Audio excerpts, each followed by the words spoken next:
Hi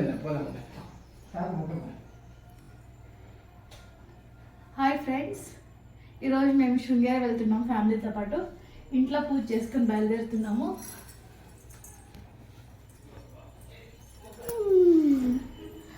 మా తనీష్ కూడా పూజ చేశాడు.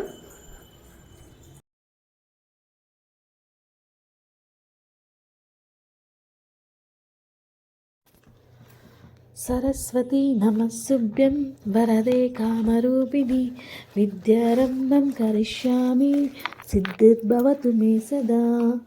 హాయ్ ఫ్రెండ్స్, మేము ఈరోజు వచ్చిన ప్లేస్ ఏంటంటే శృంగేరికి వచ్చామండి. ఒక మంచి యూస్ఫుల్ వీడియో చేద్దామని నేనైతే ఈ వీడియో తీసుకున్నానండి. ఈ ప్లేసెస్ వచ్చి శ్రీ శ్రీ జగద్గురు శంకరాచార్య మహాసంస్థాన దక్షిణాయ శ్రీ శారదా పీఠం అండి, శృంగేరిలో ఉన్నది. దీని గురించి ఒక చిన్న ఎక్స్ప్లెనేషన్ చేద్దామనేసి ఈ వీడియో అయితే చేస్తున్నానండి. ఏంటంటే శ్రీ ఆదిశంకరాచార్యులు గారు లోక సంచారం కోసం వెళుతున్నప్పుడు, అలాగే అక్కడ ఒక తుంగా నది దగ్గర వెళుతూ ఉండగా ఒక కప్ప ప్రసవిస్తుండగా నాగపాము దానికి నీడగా ఉన్నదన్నమాట, నీడనిచ్చింది. అప్పుడు ఆదిశంకరాచార్యుల వారు, ఇదేంటి ఒక పాము కనిపిస్తేనే కప్ప చూడగానే మింగేస్తుంది, ఒక్క క్షణం ఆలోచించకుండా, అలాంటిది ఇదేనండి అదిను, అలాంటిది నీడనిస్తుంది అనేసి, ఈ భూమిలో ఏదో శక్తి ఉంది అనేసి ఆదిశంకరాచార్యుల గారు దివ్య సృష్టితో చూస్తే అది ఋష్యశృంగ మహర్షి, విభాండక మహర్షి, తిలభాండక మహర్షి సోదరులు, వీరు ముగ్గురు తపస్సు చేసిన పుణ్యభూమి, తపోభూమి అని శంకరాచార్యుల గారు గ్రహించారు. ఇంతకన్నా అనువైన భూమి ఏమీ ఉండదని అప్పటికప్పుడు ఒక రాతి మీద శ్రీచక్రాన్ని గీసి అక్కడ ఉన్న చందనపు దారువుతో అమ్మవారిని సరస్వతీమూర్తిని తయారు చేసి అమ్మవారిని సాక్షాత్తు సరస్వతీదేవిని అందులో కూర్చోబెట్టారు. అది శారదామ్మవారు. కాలక్రమాన చందనంతో చేసిన విగ్రహానికి ఎక్కువ అభిషేకాలు చేయడానికి వీలు కాకపోవడంతో విద్యన్న స్వామీజీ గారు అదే అమ్మవారిని పంచలోహాలతో బంగారు వర్ణంతో బంగారు విగ్రహాన్ని తయారు చేయించారండి. ఇప్పుడు మనం ప్రస్తుతం దర్శనం చేసుకుంటున్న అమ్మవారు బంగారు విగ్రహమేనండి. సాక్షాత్తు ఆ చదువుల సల్లి శారదమ్మ వారిని మనం దర్శనం చేసుకుంటున్నాం. ఇప్పుడు వీడియోలకైతే వెళ్దామండి. ఇప్పుడు మీరు ఏదైతే చూస్తున్నారో అది శృంగేరి శారదామ్మ దేవస్థానం అండి. ఇక్కడ మనకు చూస్తున్నట్లయితే గోపురం 127 అడుగుల గోపురం అండి. ఇది శ్రీ విద్యాశంకరాచార్యుల గారి సన్నిధి. అదేవిధంగా ఇంకొంచెం ముందుకు వెళ్తే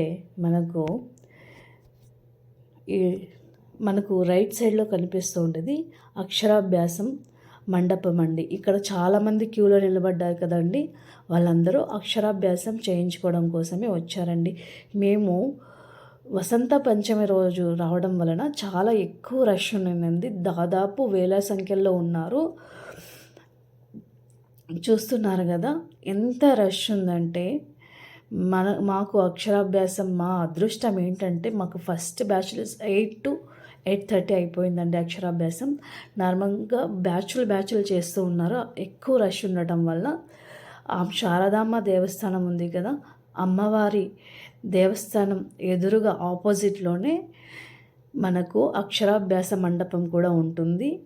చూస్తున్నారు కదా ఎంత రష్ ఉందంటే, టోకెన్స్ తీసుకోవడానికి 6 నుంచి ఇది అండి మండపం. వేలల్లో క్యూలో నిలబడ్డారు. నేనైతే ఆన్లైన్ ట్రాన్సాక్షన్ చేసేసాను. అక్కడ మీకు ఇన్కేస్ ఇలాంటి ప్రాబ్లం ఎదురైతే ఏం చేస్తారంటే, ఫాస్ట్ టికెట్ సేవా సెంటర్ అని ఒకటి ఉంటుందండి. అది క్యూఆర్ కోడ్ ద్వారా మనం ఫోన్పే చేస్తే మనకు ఇమీడియట్గా మనకి టోకెన్ అయితే వస్తుందండి. ఇది పేమెంట్ నేనైతే 2 చేశాను. ఒకటి పెద్ద బాబుది, ఇది టికెట్ అండి. ఇద్దరిది టికెట్స్ అయితే తీసుకున్నాను నేను. ఒకటి తనీష్ది, ఒకటి వివేక్ది. తీసుకొని వెళ్ళగానే అక్కడ ఫస్ట్ బ్యాచ్లోనే మాకైతే అక్షరాభ్యాసం జరిగిందండి. ఈరోజు వసంత పంచమి అవ్వడం వల్ల ఇక్కడ చాలా రష్ ఉండిందండి. బ్యాచెస్ వైజ్గా డివైడ్ చేసి అక్షరాభ్యాసాలు అయితే చేయించారండి. అందులో 4 శ్లోకాలు చెప్పించారండి. శ్రీ గురుభ్యోయో నమః, శ్రీ శారదాయ నమః, శ్రీ గణేశాయ నమః, శ్రీ సరస్వతే నమః అని వాటిని పఠించిన తర్వాత మన యొక్క పిల్లల పేర్లు, వాళ్ళ రాశి, వాళ్ళ నక్షత్రం చెప్పి మమ అని అనుకోమన్నారండి. ఆ తర్వాత నెక్స్ట్ అక్షరాభ్యాసం అయిపోయిందండి. అయిపోయిన తర్వాత మనం క్యూలో వెళ్ళి వాళ్ళు ఏదైతే ఇచ్చారో ప్లేట్లో బియ్యము, పసుపు కొమ్ము, అదేవిధంగా చాక్ పీస్, స్లేటు ఇచ్చారు. వాటిని చూడండి, శ్రీ గణేశాయ నమః అని రాయించి అందులో ఈ రాయించారు. వాటిని అయితే రిటర్న్ ఇచ్చేసామండి. ఒక స్లేట్ మాత్రం తీసుకొని రిటర్న్ వచ్చాము. నెక్స్ట్ ఆ టికెట్స్కి ప్రసాదం కూడా ఇస్తారండి. అలా అక్షరాభ్యాసం అయితే ముగించుకున్నామండి. ఎవరైనా నెక్స్ట్ శృంగేరికి రావాలని ప్లాన్ చేస్తే www.sringeri.comలో మీ అకామిడేషన్ అయితే మీరు బుక్ చేసుకోండి. ముందుగా బుక్ చేసుకుంటే మీకు రూమ్స్ అయితే అవైలబుల్ ఉంటాయి. ఆఫ్లైన్లో ఇలా ఎప్పుడైనా స్పెషల్ డేస్లో వెళ్ళాలంటే చాలా కష్టం అండి. అకామిడేషన్ దొరకక చాలామంది రూమ్స్ లేక పెద్ద ఏదో ఒక హాల్ వేసుకొని పడుకునేసారండి. అది చూసి నాకు చాలా బాధ అనిపించింది. చివరిగా మేము వచ్చేటప్పుడు ఒక ఏనుగైతే వచ్చిందండి. అక్కడ మా బాబుకి బ్లెస్సింగ్స్ అయితే ఇప్పించాము. వచ్చిన తర్వాత ఇక్కడ మధ్యాహ్న భోజనం, అదేవిధంగా రాత్రి భోజనం కూడా అవైలబుల్ ఉంటుందండి శారదాంబ టెంపుల్లోనే. వీటిని కూడా మిస్ చేసుకోకండి. ఇది చూసారు కదా, 24/7 ఫెసిలైజేషన్ సెంటర్ అని. మనము ఏదైతే టికెట్స్ బుక్ చేసుకున్నామో అకామిడేషన్ కోసం, ఆ యొక్క ఆధారు ఒక రెఫరెన్స్ నెంబర్ అయితే వచ్చి ఉంటుందండి. ఆ రెఫరెన్స్ నెంబర్ ఇస్తే మనకు ఒక రూమ్కి అయితే ఇస్తారండి. ఆ అకామిడేషన్లో 24 hours మనకి టైం ఉంటుంది. నెక్స్ట్ చూస్తున్నారు కదా, ఇది తుంగా నదిలో ఉన్న ఫిషెస్ అండి. చాలా చేపలు ఉన్నాయి, చాలా పెద్ద చేపలు ఉన్నాయి. ఇది కూడా చూడండి. ఇది శ్రీ విద్యాశంకర గారి సన్నిధి అన్నమాట. ఇది మొత్తం దేవస్థానం మొత్తం రాతితో కట్టారండి. చాలా మంచిది. నెక్స్ట్ టైం వెళ్తే శారదాంబ గుడికి ఇవన్నీ చూసుకోండి. అక్కడే దగ్గరలో ఉన్న శృంగేరి నుంచి 14 kilometers ఉందండి సిరిమనే వాటర్ ఫాల్స్ అని.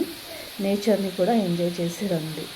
శృంగేరికి ప్లాన్ చేస్తే హొరనాడు, శృంగేరి, అదేవిధంగా శ్రీ కాలభద్రేశ్వర స్వామి దేవస్థానం శృంగేరిలోనే ఉంది. శారదాంబ వారికి 3 వైపులా హనుమాన్ టెంపుల్, కాలభైరేశ్వర టెంపుల్, దుర్గామాత ఉంటారండి. ఇవన్నీ కూడా చూసుకుని ఫైనల్గా వాటర్ ఫాల్స్లో నేచర్ని ఎంజాయ్ చేయండి. ఎంజాయ్ చేసి రిటర్న్ అవ్వండి. ఇది మా యొక్క శృంగేరి ట్రిప్ అండి.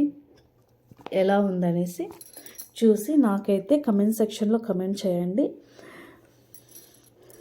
చూస్తున్నారా, మా ఆయన వద్దన్నారు వాటర్ ఫాల్స్. అలాంటిది ఫస్ట్ ఆయనే వెళ్ళి ఎంజాయ్ చేశారు వాటర్ ఫాల్స్లో. ఇలా చాలా కర్ణాటకలో ట్రిప్ వేయాలని అనుకుంటే ప్లాన్ చేస్తున్నట్లయితే పునీత్ టూర్స్ అండ్ ట్రావెల్స్ వాళ్ళు ఇందులో ఎక్స్పర్ట్ అండి.